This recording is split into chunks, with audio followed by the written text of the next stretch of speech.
CB আমি যাকে দেব সে আমার ট্রাস্টেড এবং আমার ক্ষমতার কাছে তার ক্ষমতা কিছুই না। আমি ধরো এনসিপি যুব সংগঠনের জেলা সেক্রেটারি, আমার নিজস্ব একটা পাওয়ার আছে, প্রশাসনিক ক্ষেত্রে পাওয়ার আছে। সে হলো বিএনপির নেতা, যে পাইছে সে বিএনপির নেতা, এবং বিএনপির তার উপরের যে নেতাগুলো আছে তাদের সাথে আমার যে সম্পর্ক আছে, আমি তাদের কাজ করলে ওর টাকা আমার বাসায় এসে দিয়ে যাবে। এবং আমাদের জামাতের এমপি কুষ্টিয়াতে, যে হলো আমাদের এনসিপি জামাত জোটের এমপি, তাহলে তার থেকে টাকা লোক নেবে হলো কয়টা পোস্টে 34টা লোক নেবে। মানে এই নিয়োগটা বের করে নিয়ে আইছি ধরো আমি, এর আগে আরেকটা হয়েছে 25 জনের, ওইটাও বের করে নিয়ে আসি আমি। ওইটা অর্থ মন্ত্রণালয়ে আটকাইছিল, ওটা বের করে নিয়ে আসলাম, পরে এটা পুরোপুরি বের করা হয়েছে। এখন তোমার ওই যে ল্যাব অ্যাটেন্ডেন্ট আছে 2 জন, ইমার্জেন্সি অ্যাটেন্ডেন্ট 2 জন, স্ট্রেচার বেয়ারার 3 জন, ওটি বয় বা ওটি অ্যাটেন্ডেন্ট 3 জন, আয়া 10 জন, ওয়ার্ড বয় 10 জন, পরিচ্ছন্নতা কর্মী 1 জন। ধরো প্রথমে আমাকে বলছিল যে তুমি 2টা ওয়ার্ড বয় দিও, কারণ আমি এটা বের করেছি, দৌড়াদৌড়ি করেছি। প্রথমে 25টায় ধরো হসপিটালে যারা কাজ করছিল এতদিন ফ্রিতে, তোমার ওই যে সরকার পতনের পরে তো ওদের বেতন বন্ধ হয়েছিল, এটা তো ওই তোমার ইতে আউটসোর্সিং হিসেবে প্রতিষ্ঠান নিয়োগ দেয় সরকার, ওই কোনো ব্যক্তিকে দায়িত্ব দিয়ে দেয়, ব্যক্তি লোক দেয়। তো ওটা ধরো লোক ছিল, এরা স্বেচ্ছাসেবী হিসেবে কাজ করছিল। হসপিটালে তো প্রচুর ইনকাম আছে, এজন্য এরা কেবল যায়নি। হসপিটালে কিন্তু প্রচুর ইনকাম, জানো না? এটা এটা রোগী নিয়ে গেলে দেখবে একটা স্ট্রেচার ইমার্জেন্সি থেকে ওয়ার্ডে নিয়ে দেবে 50 টাকা 100 টাকা, 8 ঘন্টা ডিউটি, এরকম 20টা মুরগি বালে 1000 টাকা 50 টাকা করে, এতেই ধরো এরা চলে গেছে। তো ওই প্রথম 25 জুলাই হসপিটালে যারা ছিল এতদিন, ওদেরকে নেওয়া হয়েছে। আমি নিজেও বলছিলাম যে ওদেরই নিয়ে, যেহেতু ওরা এতদিন ছিল বিনা বেতনে, ইনকাম যাই হোক বেতন তো পায়নি প্রতিষ্ঠান থেকে। তো পরের 34 জনে এরা বাইরের লোক নেবে, তা আমাকে বললো 2 জনের কথা। আমি বললাম ভাই 2 জন তো আরো লোকজন আছে আমার, সত্য কথা যেটা, আরো 3 যে যে দেবে সিবি সবগুলোই নিয়ে দেবো, যেটা যেটা হবে ওইটা ওইটা হইলো, আর যেটা যেটা হবে না সেটা সেটা টাকা ব্যাক আসবে। এটা নিয়ে কোনো সন্দেহ নেই, চাকরি কনফার্ম হবে। ঠিক আছে, যদি খুব বেশি সিবি দেয় আমি, সেক্ষেত্রে হয়তো কিছু বাদ যাবে, কিছু হবে। আর যদি লিমিটেড দেয় যেমন 4টা 5টা, তাহলে 4টা 5টা কনফার্ম হবে।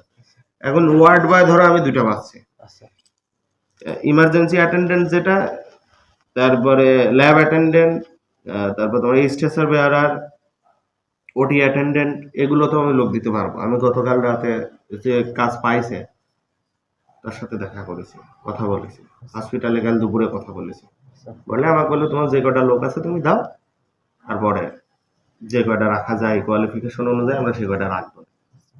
এবং যদি তুমি করতে চাও তাহলে সিবি আর টাকা দিতে হবে। টাকা তো সিবির সাথে আমার থেকে নেবে, সিবির সাথেই নেবে।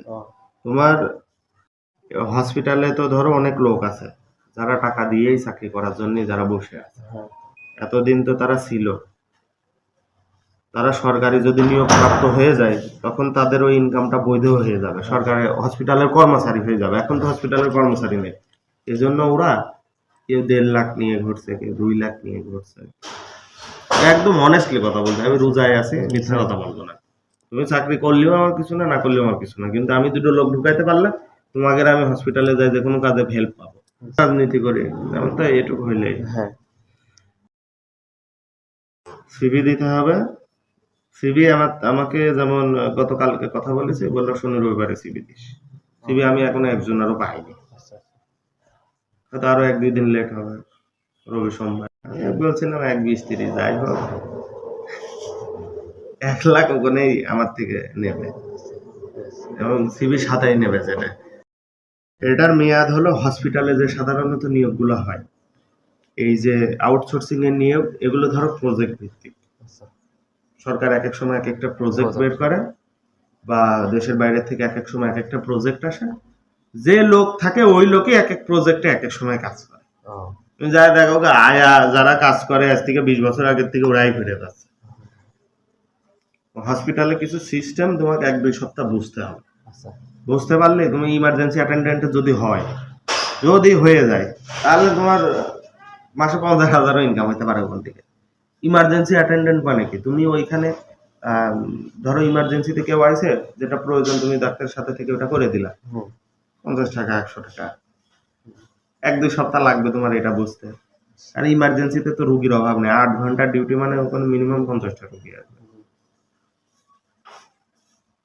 আর যদি ওয়ার্ড বয় হয়, ওয়ার্ড বয় হইলে পারে ওয়ার্ডে অত কাজ নেই, ওয়ার্ড বয় ইনকাম। ঠিক আছে, ইনকাম হসপিটালে প্রত্যেকটা জায়গায় আছে। যদি ওটি অ্যাটেন্ডেন্টে হয়, ওটি অ্যাটেন্ডেন্ট হইলে ওই যে সিনিয়ররা যে অকাম করে, ওটিতে ধরো ওই যে অপারেশনের রুগীর জন্য এক গাদি ওষুধ লাগে, ওষুধ তত লাগে না, ওই ওষুধ কিন্তু ওরা বাইরে বিক্রি করে, ওখান থেকে একটা কমিশন তোমাকে আবার দেবে ওরা। মানে যা হয় হসপিটাল, আমি তোমাকে তাই বলি, নিজেও তো এগুলো কত ফেস করেছি, আমার সাথেও হয়েছে কত। সিবি দেব কোয়ালিফিকেশন অনুযায়ী, আমি মেনশন করে দেবো যে এইটা অমুক জায়গার জন্য নেন, এটা অমুক জায়গার জন্য নেন, তারপরে যেটা যেখানে হয় সে নির্বাচিত সরকার থাকা যেই থাক এটা চলবেই। বেতন হলো তোমার 19,000 টাকা, এটা 3,000 কেটে নেবে সরকার, যার থেকে লোক নেবে সরকার, একটা প্রতিষ্ঠানের থেকে এই লোকগুলো নেয়। ধরো সরকার বলে দেয়, হসপিটালকে বলে দেয় যে আমরা টাকা দিচ্ছি, আপনি লোক করেন। সরকার সরাসরি নিয়োগ দিলে তো এটা সরকারি চাকরি হয়ে গেল। সরকারি চাকরি 10,000 টাকা বেতন হলো 15 লাখ টাকা লাগে ঘুষ। হসপিটাল এটা করছে না, হসপিটাল নিয়োগ দিয়ে দিয়েছে যে আমাদের এতগুলো লোক লাগবে, কে দিতে পারবেন, টেন্ডার ফেলে। টেন্ডার ফেলেছে 8-10 জন, একজন পাইছে, তো যে পাইছে ধরো সে ওই 3,000 টাকা কেটে নেয়। এটা সবাই করে, এই লাভটা সবাই রাখে। সিভিল সার্জনের লোক প্রশ্ন ফাঁসে ঝামেলা টামেলা হলো না, ওর ভিতরে আমার মেলাজন ফোন দিয়ে গেছে, ভাই 20 লাখ দিচ্ছি, ব্যবস্থা করে দেয়। 2-3 লাখ টাকা থাকতো, কিন্তু যে কেলেঙ্কারিটা হয়েছে, ফাঁসি গেলে যে ক্যারিয়ার শেষ হয়ে যেত। তবে আমার 2 জনের কনফার্ম হবে, আমি এই 2টা কনফার্ম, এবং অন্যগুলোর বিষয়টা বলেছে সিভি দে, তারপর কোয়ালিফিকেশন দেখে যেটা ভালো মনে হয় ওইটা দেবো।